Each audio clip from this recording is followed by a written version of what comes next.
નવું લંબચોરસ થાય. મેં કે આગળ બતાવેલું ને કે અમરેલા, ગ્રાઉન્ડ ને ધોતી એ 3 વસ્તુમાં જ આપણે 2 ઘડી ઈસી વાળવાની પછી આમ ક્રોસ કરે અને અમરેલામાં જાવ. ને બાકીનું બધું છે ને તમે કોઈ વસ્તુ બનાવો, નાનું બનાવો યા મોટું બનાવો, આવી રીતે બનાવવાનું 4 ઘડી. હવે જો વધારે ચૂર્ણટ આપણે લેવી હોય ને, ચૂર્ણટ એટલે ચીપટી, તો બોલવાની ભાષામાં ચૂર્ણટ જ બોલાય છે. એટલે વધારે ચૂર્ણટ જોઈએ ને તો શું કરવાનું, ટાંકામાંથી આપણે કાપડ ફરાવવું પડે. પણ આપણે શું છે કે હંમેશા તૈયાર સૂટ પણ ખરીદી જતા છે, એટલે એમાં છે ને 2 મીટરનું જ આવે. એટલે આ બંધ ભાગ ઉપર આવે ને આપણે છૂટો પાડો. હવે આપણે જોયું હવે આપણી 5 નેફા આમાંથી પહેલાં આપણે 5ની લંબાઈ કાઢવાની છે. કેટલા થયા?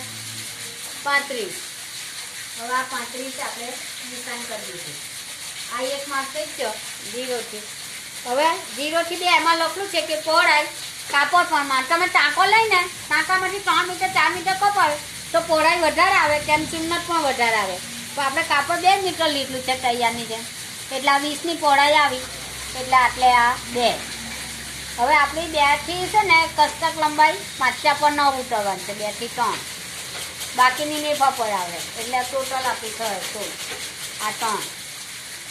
હવે 1થી 5 મોડી જો કોઈને નીચે શું કરે, ઉપર પચાલા બનાવે ને નીચે ચૂડીદારની મોડી બનાવે, કોઈ પેન્ટની ચેકલી બનાવે ને કોઈ એકદમ પ્લાઝા જેવીઓ બનાવે. પણ આપણે અંદાજની 9 રાખતા છે. પછી આપણને જેટલું જોઈએ એટલું આપણે ફિટિંગ કરીને મોડી લઈ લેવાની, બાકીનું કાપી નાખવાનું. હવે આપણે આ 0થી 4 લેવાનું છે લંબાઈ. આપણે લીટી નહીં દોરવાની, કેમ કે લીટી દોરે તમે ભૂલથી કાપી નાખે ના મોડી 1થી 6. હવે આપણે શું કરવાનું છે, 10 લીટી દોરવાની છે. આમાં પચાલા હિસાબમાં એટલા બધા માપ નથી, ખાલી 6 માપ છે. હા આવી ગયા.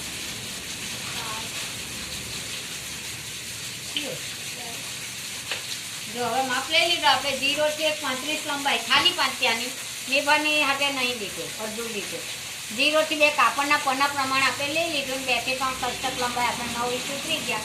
આ મોડીનું બનાવી દીધું. હવે આપણને મેં વારંવાર કેમ છું કે 1થી કટિંગ ચાલુ કરવાનું છે આપણે.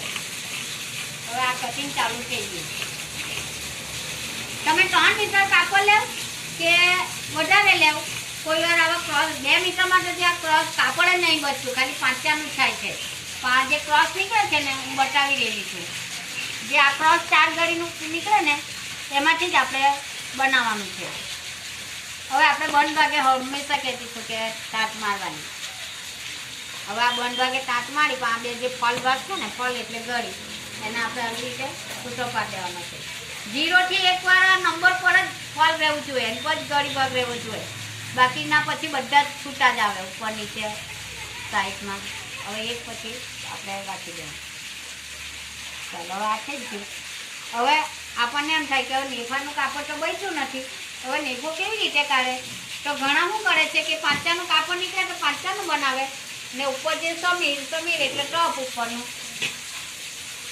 તેનો પણ નેફો બનાવી શકે, કાં તો અલગથી કોઈ કાપડ લઈને પણ બનાવી શકે. હવે આપણે આવું કાપડ સીધું કરી લેવાનું છે. હવે આપણે બાયની મોડી પર મૂકીએ તો તમે મૂકી શકો. હવે જો આ 4 છે, હવે આ કેવા છે, આ 5 ખૂણ્યા છે, આ બાજુ પોળું છે, આ બાજુ એ છે. હવે એને શું કરવાનું, 4 ગળી છે ને એટલે 2 ભાગ ઉઠાવી લેવાના ને એને આમ કરી દેવાનું, એટલે આપણે નેફાનું આ લંબચોરસ થઈ ગયું. જો આવી રીતે કાપી લાવું 2 4. હવે આ આવી રીતે થઈ ગયું. એક કોળો ભાગ અહીંયા રહ્યો, એના પછી 2 ઉઠાવીને આપણે કોળો ભાગ આ બાજુ લીધો, આ બાજુ રાખ્યો, એટલે આ લંબચોરસ થઈ ગયું. હવે આપણે એને શું કરવાનું છે, જો આ હિડ્રસ છે કાપડ, એટલે એ કામ પલટાવી દેવાનું છે. નામ કરીને આપણે ટાંકડી મારી દેવાની.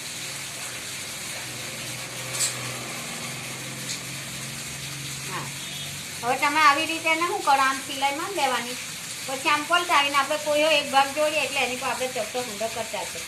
એટલે આમ આવી રીતે આ ચપટો હુંડો થઈ જ જાય, એટલે આ એક થઈ જ જાય. કાપડ વધારે તો આખો નેફો પણ નીકળી શકે, તેને 4 ઘડી આવી રીતે કરી લેવાનું, લંબાઈ 9 ને 1. હવે આ છે તે ઊંધો ભાગ છે ઉપર, એટલે એને આમ પકડીને ઉચકી લેવાનું અને આમ ટાંકલી મારી દેવાની. હવે પછી આને આવી રીતે સિલાઈ મારી લેવાનું, ચપટો હાંડો કરીને પલટાઈ દેવાનું, લંબચોરસ થઈ છે. હવે હું એક ભાગ પર બતાવું છું. જો ધારો કે આ થઈ જ ગયું, હવે આ થયું, હવે આ બંધ ભાગ થઈ ગયો. હવે આને બંધ ભાગે શું કરવાનું છે,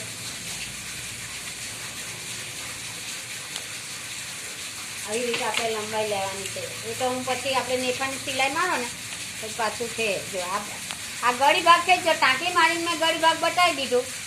હવે આવી રીતે થઈ જાય એટલે આ બંધ ભાગ થયો. બંધ ભાગ થયો ને એટલે આ 0 થી 1 લંબાઈ, આ 9 જ થાય કમ્પ્લીટ. કોઈ વાર 9.5 થાય તો આપણી 9 જ છે સિલાઈ હાથે ને આ પહોળાઈ 12 ઇંચ. એટલે આ સિલાઈ માઇન જોઈન્ટ કરીને આ થઈ ગયું. એટલે આ એક નેફો ને આ એક નેફો એટલે 2 થઈ જાય. એટલે 12ની પહોળાઈ 9ની લંબાઈ. હવે આપણે આને સિલાઈ મારી લેવાની, પછી આગળનું સીવાનું આગળ.